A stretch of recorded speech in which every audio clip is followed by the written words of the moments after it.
All right, let's go. So I was tossing around a bunch of different titles for this episode, I guess you'll call it. Life is but a dream. I don't know who I am anymore. Is this the Matrix? I don't know. Bunch of different things. And the titles that I was playing around with all emerged from this central theme, this central awareness that there is something underneath all of this that we're witnessing that almost seems unreal.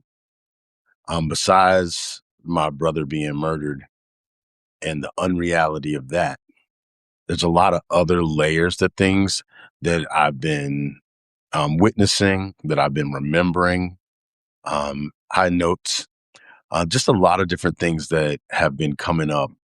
And I've been trying to be present with whatever's arising. So I just got back from my brother's memorial service this weekend. Um, and I knew the night of the memorial service that I was going to dream about him. Often after someone dies, I have a dream about them. I don't know why. It just happens. I've had different instances in my life where as soon as I close my eyes, I just instantly see a scene. And it's happened in some really awesome times, but it also has happened when I've gone to the memorial services of people that I love. And when the example of one of the beautiful times was the first time I went not scuba diving, but snorkeling, and was underwater and saw the beautiful coral and fish. And it was just like amazing. As soon as I closed my eyes, I would see myself in the ocean and I would just be like, whoa. And I just dreamed about being in the ocean. An example of a horrible time was when I was a teenager and my brother Marcus, who died, or I should say, who was killed, and my other brother Tony and a couple friends and I were all driving home from going to Virginia Beach where we weren't supposed to be because my mom told us not to go anywhere. But my two younger brothers wouldn't listen. And I went with them trying to protect them as the older brother, which was always a thing with us.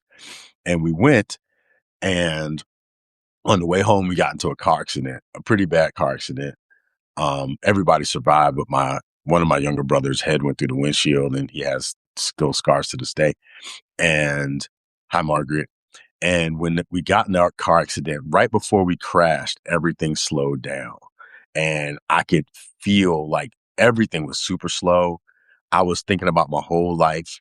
I was imagining the life that I thought was going to be ahead of me. And I was like, wow, is this it? Because I thought I was going to die. And I ended up just saying, oh, well. So if I would have died, my last words would have been, oh, well. And I thought that my mom was going to be so mad that all three of her sons would have died in this car accident when I was the oldest and we shouldn't have been in the car in the first place. But after that accident, when I went to bed the next day, as soon as I closed my eyes, I saw the car accident. And it was like that for a while. Like as soon as I closed my eyes, all I could see was see the crash. And same thing happened when my dad died. And so that night after my brother's memorial service, as soon as I closed my eyes and started falling asleep, I was playing Duolingo, dozing off. And I would see my brother's face. And I saw it 3 times. And then in one instance, our older sister, I heard her voice say, "Don't you see Marcus?" And I was just like, yeah. And then I woke up again. And then I told my wife, like, man, I'm not scared to go to sleep, but I know if I go to sleep, I'm going to end up having a dream about him. And eventually I couldn't keep myself awake. So I fell asleep and I did have a dream about him. And the dream was awesome. In the dream, we were on a family trip and all of the siblings were together and some cousins. And it mirrored the dinner that we went out to after the memorial service. And but Marcus was there and we were hanging out. We were having a good time. We went on a road trip. We went to this place that was near, I don't even know where it is, but it was near Canada because I heard one of the waiters saying that they had driven across the border to work because somebody else didn't show up for work.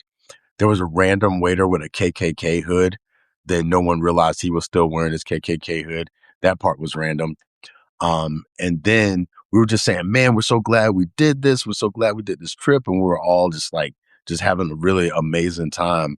And for some reason, this one woman that I used to be her pastor, who died a few years ago, named Joyce Libra, was in the dream. And later I realized why she was in the dream. But she was in the dream too, wanting to sit at a special seat. I won't take you all through the whole dream, but needless to say, it was an enjoyable dream. Marcus felt very much alive. We were all hanging out with each other. And then Marcus said um, that he needed to go to the bathroom. And then when he said he had to go to the bathroom, I felt this feeling like I'm never going to see him again. And so I said, hey, man, Marcus, come here. And then I went and I started hugging him and I was just like, I love you. I'm proud of you. And then he's like, all right, man, I'm just going to the bathroom. And then my other brother was like, why are you hugging on him so much? And then he said, you know what? Let me hug him too. And then we all just surrounded him and we're hugging him and telling him how much he loved them. We loved them. And he's just like, man, I just got to pee, like, well, okay. And then we were just all hugging and it was beautiful. And all of a sudden he started shrinking. And then everybody was like, what's happening? And he started shrinking and he shrunk all the way to a baby, to the size of a baby. And then I picked him up.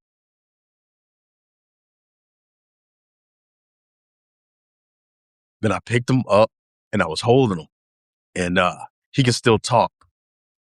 And he just said, I gotta pee. And I was holding him and everybody was like, what's going on? And I was like, it's okay, it's okay. And then I knew that was it.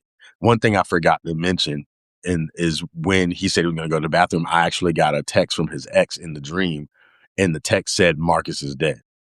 And then I started writing her a text back at like, is he dead, or is it the kind of dead where he's almost dead, but then he keeps coming back to life?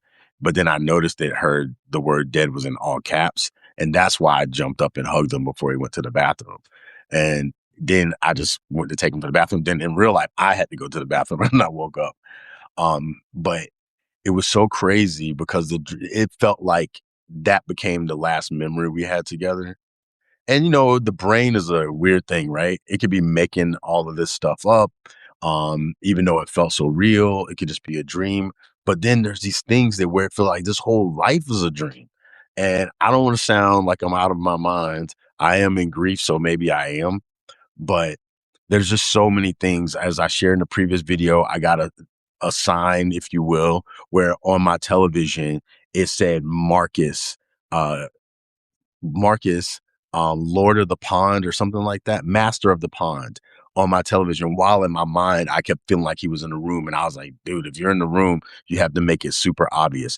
And it was this Japanese koi fish that popped out of the water and if I had the ability, I would show you all the image and it just popped up. I'll actually put it in the bottom of this video once it's published, but that popped up.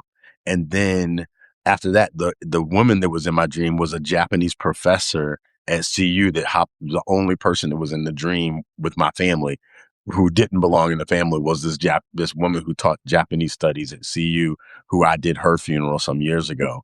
So it was just this very strange thing. And then when I was driving home to the airport and I'm thinking about all this stuff, this license plate drives by and it says Sakura, which is a Japanese word that basically is about how life is ephemeral and that there's impermanence and all these other things. And I was like, what is going on? And there's more to it than that. And so it feels like the dream world and whatever this thing is like overlapping. And that's been a thing with me most of my life.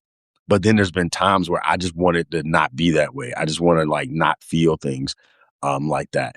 But now I'm so sensitive because of my brother that is just hanging out with me. And I don't know if I'm ever going to be able to turn it off. And I'm starting to feel like that's something that I have to make peace with. That this life, for whatever it is a lot more complex than the linear things that we see and the order that we think things happen in. As I said in the previous video, I told my brother, warned him about this woman that killed him, saying that I thought she would told him in real life that I thought she was capable of something like that, and told him I don't want to hear something happen to you behind this woman. And I saw an image of myself getting stabbed, and that's how she killed him. And a couple of days before he was killed, I mentioned the murders of the Hollywood couple that happened by their son stabbing them.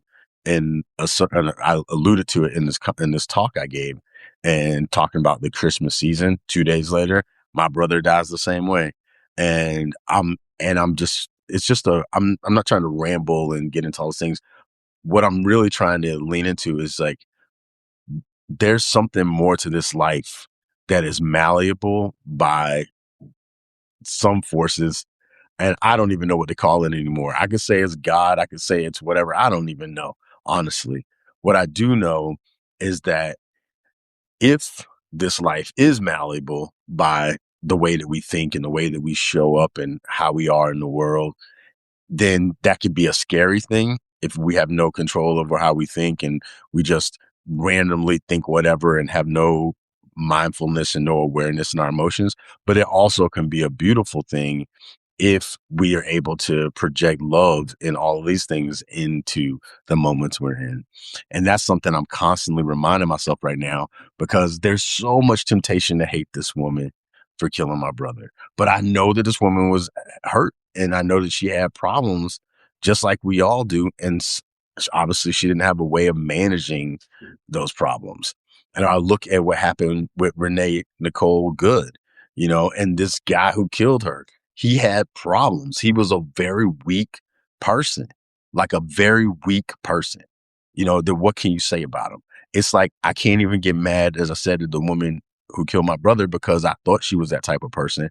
And this person that killed Renee Nicole Good is the type of person. He is that type of person, and he did what that type of person does. So then my question for myself becomes, what creates the conditions for these type of people? And then what can I do, and who can I be? How can I show up in the world to in such a way that this kind of environment is less conducive to creating the type of people who don't know what to do with the emotions and the complexities and the harm they feel? Or even my own brother, who I know had abandonment issues and all sorts of things, and like wanted to he always was trying to make people like get along, trying to be like a peacemaker. And he used to talk about, even in 40 something years old, he still had this this like childlike dream of winning the super mega $1 billion lottery, buying land so all of us can live in the same place together and be around each other all the time.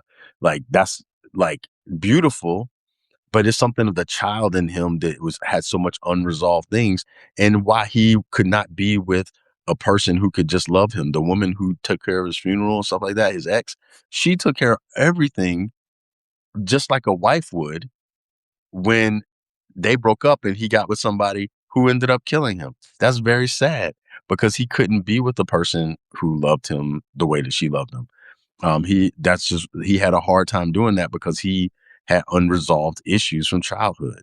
So all of these things work together, and sometimes we attract people who have their unresolved issues, and then we work it out on each other. And that's unfortunate, because there's so much opportunity for us to live a life that is filled with more love.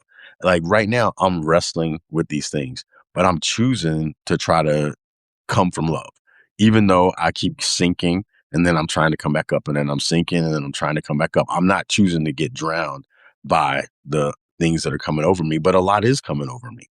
And I bet a lot is coming over you, and a lot is coming over this world. Like every day, one thing after the other: grief, grief, grief, grief, grief, grief, grief. And I think a lot of us are dealing with complex grief, and the society that we have is an expression of unresolved grief and issues. Like the guy that some people believe is the president, whatever that guy is, this guy is so broken. It's amazing how broken he is. And he's surrounded by other broken people whose nervous systems are completely hijacked. And just like what happened with uh, the dude in Germany, later people are going to be like, the fog is going to lift, and they're going to be wondering how they fell for all this stuff. But it's because not everyone, but so many of us, we don't know how to cultivate stillness. We don't know how to reflect. We don't have spiritual practices. We don't have, even the spiritual communities that we've been a part of. Our churches are horrible. Like so many of our churches are just broken people spreading toxicity. There's some people that aren't, there's some communities that aren't, but so many are. because we don't know how to allow these things to be resolved. We don't know how to face these things. And even our societies, like, I'm sure I'm already prepared for people to be like, your brother died a month ago, get over it. You know what I mean? And they might not say it, but some people are going to feel it. But I don't know how long I'm going to be feeling what I'm feeling. So, because I also am mindful that I live in a society where, generally speaking, people want to get back to work, get back to work, that sort of thing. That's sad. We could create a society where people are loving, where we can hold each other, where we can understand each other's humanity instead of trying to create us to be like robots or AI. I mean, the grief that I feel, I cried like a baby a few days back. And I haven't cried like a baby since I was a baby. I cried like a baby because that's a part of my experience right now. What if I felt like I couldn't do that and I just held it in?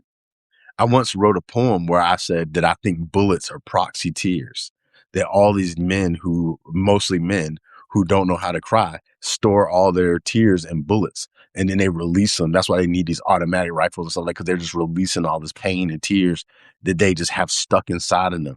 What if we were able to just like let ourselves cry and feel what we feel and understand that it's a part of the human experience that can't be calculated for, but it can be honored and held? What if? I know it's possible. I do that for people. And if people will give it to me, I'll receive it. But it's not commonplace in our society. But it could be. It could be. There could be a place where my brother could have expressed himself and and been a vulnerable guy, because he was an abused man. A lot of people don't think about men being abused in relationships, but he was a type of person that he would let himself to some degree be abused, and he's been that way since we were younger, you know so it's like, what are you gonna do? Sorry if I'm dumping on y'all. I'm not trying to dump on y'all. What I'm trying to do is just share, and be present with what is, and invite us into more possibilities of how to be with each other when we're going through things. Because if I like hold this in and don't share it, I'm a part of the effing problem. I'm a part of the effing problem if I'm sitting inside of myself feeling all these feelings. And then I'm like, well, I'm not going to say anything. And then I'm in the grocery store and somebody takes my banana and then I start beating them with a carrot. That's because I don't want to work out my crap. You know what I mean? So I'm doing what I can to both work it out, be present with it, share with people, let them know it's vulnerable. I'm messy. I may be up and fall down in a few minutes. I have to speak this Sunday. I don't know how I'm going to pull that off. It's going to bring up a lot of stuff. It's Martin Luther King Sunday, and there's a whole layer there. Then I'm doing something next week for Martin Luther King Day, and it's going to mean a whole different thing with my brother dying, because I grew up my whole life trying to protect my brothers from getting killed when we were younger. And now one of them is gone. And uh, I don't know. All I want to say is there's a song that we sang together, we performed together. I kind of rapped and they sang, and there's a line in it that says, don't interpret your feelings, feel what you feel. Well, it says the only sin there is denying what is real. Don't interpret your feelings, feel what you feel. And I am allowing that to minister to me. I don't want to deny what is real, and I don't want to interpret my feelings. I want to feel what I feel, and I want to be an invitation for other people to feel what they feel and to allow whatever can come from this to serve us in our healing, because we need it bad. It's so many of us that are hurting and don't know how to talk about it. And I have more thoughts on it, but I'm going to leave it where it is right now. And just thank you all who are here now and who will emerge later. I'm still working on this piece called The Five Rages of Grief, because I am a person that anger comes up before the other feelings. So I'm working that out. And I'm working on some other pieces. And I intend to finish this book that I've been holding back, because honestly, I've been holding back on a lot of my writing because um, I didn't want my family and other people to feel like they had to explain me to other people. So it was a backwards way of trying to protect them. But now I feel like there's no point to that. And I'll tell you more about that in the future. But it's got a lot to do with bad theology that has people walking around feeling the guilt and shame instead of experiencing themselves as loving expressions of an eternal loving creator. There's so much more to that, but it's been a balm to me to speak into this camera, knowing that some of you are there. Thank you for that. Thank you for your presence.